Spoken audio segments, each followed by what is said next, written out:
अच्छा बेटा, हमने लास्ट क्लास के अंदर sales ledger control account discuss किया था, जिसके अंदर हमने ये डिस्कस करा था कि जब भी हम सेल्स लेजर कंट्रोल अकाउंट बनाएंगे तो हम हमेशा ट्रेड रिसीवेबल बन के सोचेंगे। बढ़ेगा तो डेबिट कर देंगे, कम हो जाएगा तो क्रेडिट कर देंगे। फिर हमने एंट्रीज डिस्कस की थी, जिसमें ट्रेड रिसीवेबल बढ़ रहा था तो हम डेबिट पे लिख रहे थे, जिनमें कम हो रहा था हम क्रेडिट पे लिख रहे थे। और हमने डिटेल में डिस्कस किया था कि कंट्रोल अकाउंट्स दुनिया में क्यों आया बेटा। ठीक है। आज वाली क्लास के अंदर बेटा हमने दूसरी चीज डिस्कस करनी है, which is purchase ledger control account. अब देखो बेटा, जिस तरह से हमारे बहुत सारे इंडिविजुअल कस्टमर्स थे ना, जिनसे मुझे पैसे लेने थे, इसी तरह मेरे पास बहुत सारे इंडिविजुअल सप्लायर्स होते हैं जिनको हमें पैसे देने होते हैं। तो हमारा अकाउंटेंट क्या करता है कि सबका अलग अलग हिसाब अकाउंट्स बना कर अलग अलग हिसाब बनाता है, सबके अलग अलग लेजर बनाता है। भाई इसको इतने देने हैं, इसको इतने देने हैं, इसको इतने देने हैं। बट मैं एज अ बिजनेस ओनर, मेरे पास इतना टाइम नहीं है कि मैं अलग अलग अकाउंट को रिव्यू करूं। तो मैंने अपने अकाउंटेंट को बोला कि भाई तुम एक काम करो, तुम मुझे टोटल सप्लायर का account, basically total trade payable का अकाउंट बना के दिखा दो, जिससे मुझे ये पता चल जाए कि टोटल मुझे लोगों को कितने पैसे देने हैं। तो इसीलिए बेटा दुनिया में फिर एक नई चीज इजाद हुई, which is basically purchase ledger control account. तो purchase ledger control account is basically your total trade payables का अकाउंट।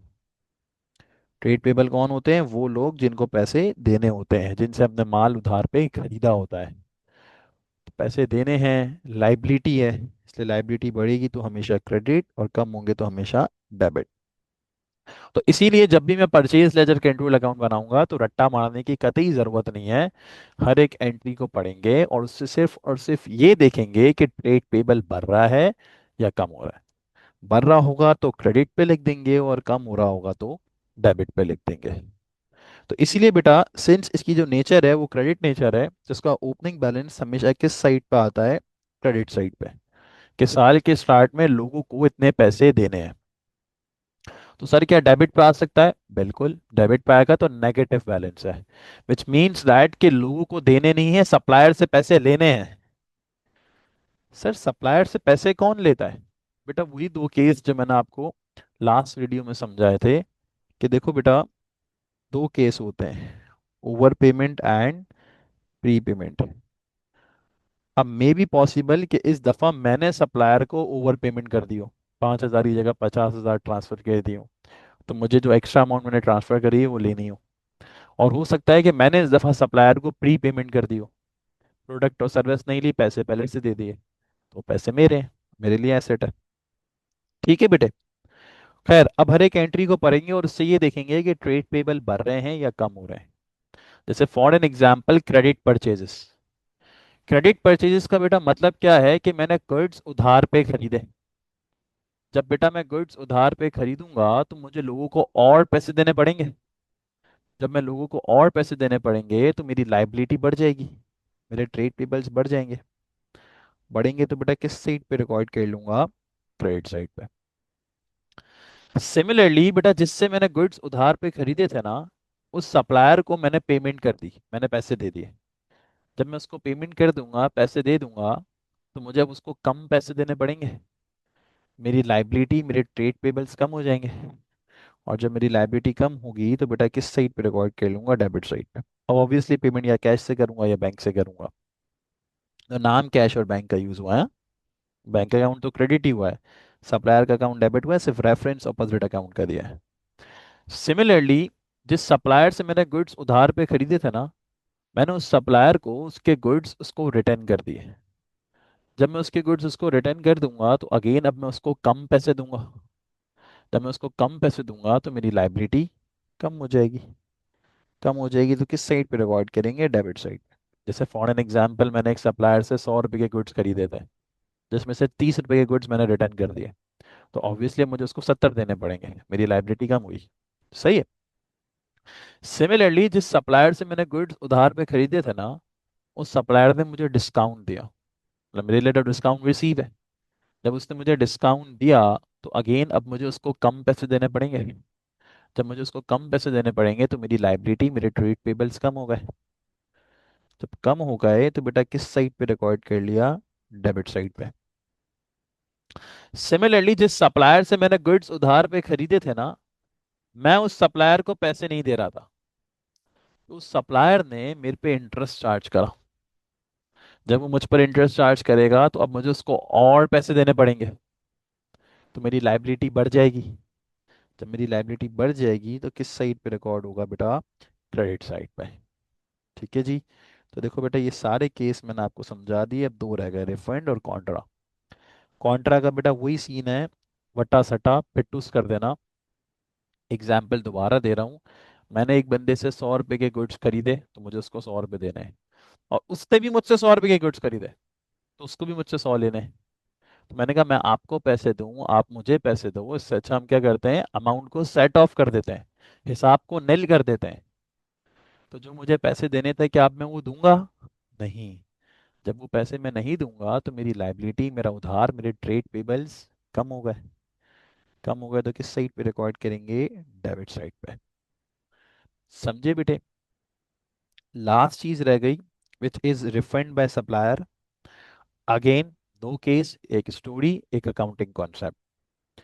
स्टोरी क्या कि इस दफा मैं अपने सप्लायर के पास गया और मैंने उसको 5 मिलियन का ऑर्डर दिया।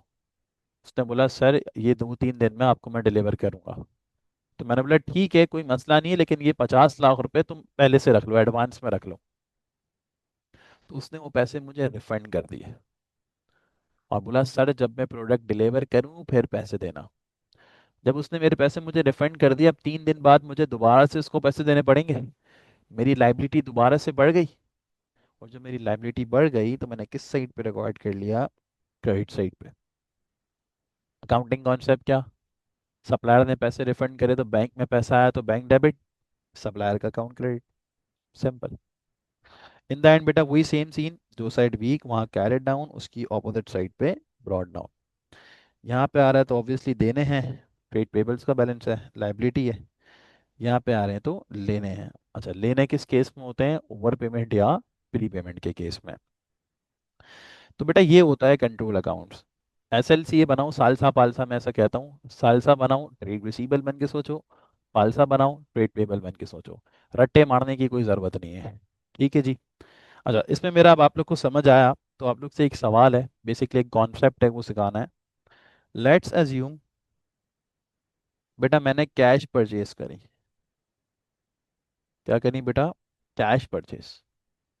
कैश परचेज का मतलब क्या है कि सामान मैंने कैश पे खरीदा, सामान खरीदा और फौरन पैसे दे दिए।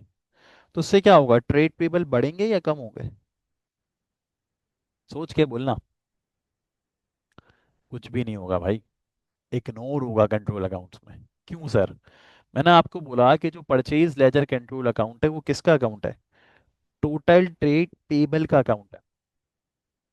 ट्रेड पेबल कौन होते हैं? Credit supplier. वो सप्लायर जिनको पैसे देने होते हैं। अगर मैंने सामान कैश पे खरीदा है तो उसमें मेरे ट्रेड पेबल्स पे थोड़ी ना कोई इफेक्ट आएगा। ट्रेड पेबल क्रिएट ही जब होता है जब मैं माल उधार पे खरीदता हूँ। अगर मैं माल कैश पे खरीद रहा हूँ तो मेरे ट्रेड पेबल तो क्रिएट ही नहीं हुए ना भाई। परचेज डेबिट, कैश क्रेडिट, आया कोई ट्रेड पेबल का जिक्र? नहीं। तो जब मैं कोई कैश परचेज कर रहा हूँ या मैं जब कोई कैश सेल्स कर रहा हूँ तो उसमें कभी भी कंट्रोल अकाउंट्स पे अफेक्ट नहीं आता। Control accounts is purely for credit customers and credit suppliers. Credit customer का अकाउंट, क्रेडिट सप्लायर का अकाउंट। तो अगर मैं कैश सेल कर रहा हूँ, माल कैश में बेचा, तो उससे ट्रेड रिसीवेबल पे कोई इफेक्ट नहीं आएगा, क्योंकि ट्रेड रिसीवेबल क्रिएट ही जब होता है जब मैं माल उधार पे बेचता हूँ। सेम गोस फॉर पाल्सा, वाइस वर्सा केस। तो any type of cash sales and any type of cash purchases are always ignored in control accounts. Okay बेटे? इसके अलावा बेटा एग्जामिनर आपसे पूछ सकता है कि कंट्रोल अकाउंट्स हम क्यों बना रहे हैं। बेटा सबसे पहले फ्रॉड्स और एरर्स को लोकेट करने के लिए।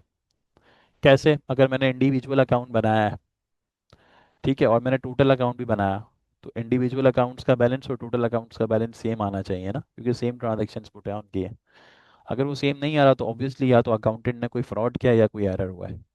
तो क्या होता है, एक तरीके से हम रीचेक कर लेते हैं दोबारा से अकाउंट बना के, जिससे एरर्स लोकेट हो जाते हैं। बाकी टोटल ट्रेड रिसीबल और टोटल ट्रेड पेबल्स का बैलेंस पता चल जाता है। इसके अलावा अगर टोटल ट्रेड रिसीबल और टोटल ट्रेड पेबल का बैलेंस पता चल जाए तो आगे की चीज़ें फाइनल अकाउंट्स बनाने में भी आसानी हो जाती है। तो ये कुछ रीजंस है जो मैंने लिखे हैं, जो हम एग्जामिनर को बता सकते हैं कि हम कंट्रोल अकाउंट्स क्यों बनाते हैं बेटा। ठीक है। तो ये होता है बेटा कंट्रोल अकाउंट्स का चैप्टर। सालसा बनाओ, रिसीवेबल बन के सोचो। पालसा बनाओ, पेबल बन के सोचो। अब इसके मैं बहुत सारे केसेस के क्वेश्चंस मैंने कंपाइल किए हैं, तकरीबन 10 साल के पास पेपर्स हैं, अच्छे खासे सवाल हैं। इन सब क्लासेस को इंशाल्लाह लाइव क्लास में सॉल्व करेंगे। और फिर कुछ क्वेश्चंस को होमवर्क दूंगा। अगेन जिसको अनसॉल्व वर्कशीट और लेक्चर पीडीएफ चाहिए वो कमेंट करे, इंशाल्लाह उसको मैं डीएम कर दूंगा। जा सकते हो। अल्लाह हाफिज़।